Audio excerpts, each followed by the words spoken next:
ഈ പ്രായം കുറഞ്ഞ കഥാപാത്രങ്ങൾ മോഹൻലാലിനെ മമ്മൂട്ടിയും പോലുള്ള ആൾക്കാർ ചെയ്താൽ പ്രായം കുറഞ്ഞ കഥാപാത്രങ്ങളിലുള്ള നടന്മാർ എന്ത് ചെയ്യുമെന്ന രീതിയിലൊരു സ്റ്റേറ്റ്മെൻറ്റ് അദ്ദേഹം പണ്ട് നടത്തി. ബ്രോഡാഡിയിൽ 42 വയസ്സുകാരനായ പൃഥ്വിരാജാണ് മീന എന്ന് പറയുന്ന നടിയുടെ അമ്മ. അത് അവർ അത്ഭുതപ്പെട്ടു എന്ന് അവർ തന്നെ പറഞ്ഞിട്ടുണ്ട്. അപ്പോൾ ആ സ്ഥാനത്ത് അദ്ദേഹം സംവിധാനം ചെയ്യുന്നൊരു സിനിമയല്ലേ. എന്നാൽ പിന്നെ ആ കഥാപാത്രത്തിനത് ആപ്റ്റല്ലല്ലോ. മീന എന്ന് പറയുന്ന നടിയുടെ അമ്മയായിട്ട് 42 വയസ്സുള്ള പൃഥ്വിരാജിനേക്കാളും നല്ലത് ഒരു 25 വയസ്സുകാരൻ വരുന്നതല്ലേ കുറച്ചും കൂടെ ആപ്റ്റെന്ന് പുള്ളി ചിന്തിച്ചില്ല. പുള്ളി തന്നെയല്ലേ അഭിനയിച്ചത്. മീന എന്ന് പറഞ്ഞ നടിയുടെ അമ്മയായിട്ടല്ല അമ്മൂമ്മയായിട്ടാണ് പൃഥ്വിരാജ് അഭിനയിച്ചത്. എന്തൊക്കെയാടോ വിളിച്ചു പറയുന്നത്.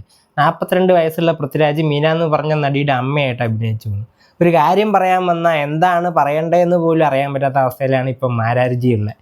പിന്നെ പറഞ്ഞ സ്റ്റേറ്റ്മെൻറ്റിൽ ഉറച്ചു നിൽക്കണ കാര്യമൊക്കെ പറഞ്ഞു കഴിഞ്ഞാൽ പിന്നെ പറയാൻ പറ്റിയ ആളാണല്ലോ മാരാർ. പണ്ട് ബിഗ് ബോസിൽ പോകുന്നതിനേക്കാൾ നല്ലത് പൂരപ്പറമ്പ് പോയി മുണ്ടുപൊക്കി കാണിക്കുന്നതാണ് എന്ന് പറഞ്ഞിട്ട് അതേ ബിഗ് ബോസ് പോയി അവിടെ 1ാം സമ്മാനവും വാങ്ങിച്ച് ആ പ്രൈസ് മണി വാങ്ങിച്ച് ആ പ്രൈസ് മണി കൊണ്ട് ബിസിനസ് ചെയ്തിട്ട് കോടികളില്ലാതെ മാസം തള്ളി നീക്കാൻ പറ്റില്ല എന്ന് തള്ളിക്കൊണ്ട് നടക്കുന്ന മാരാർജിയാണ് ഇപ്പോൾ പറയുന്നത്. സ്റ്റേറ്റ്മെൻറ്റിൽ ഉറച്ചു നിൽക്കുന്ന കാര്യമൊക്കെ കളഞ്ഞിട്ട് പോണം ഹേ.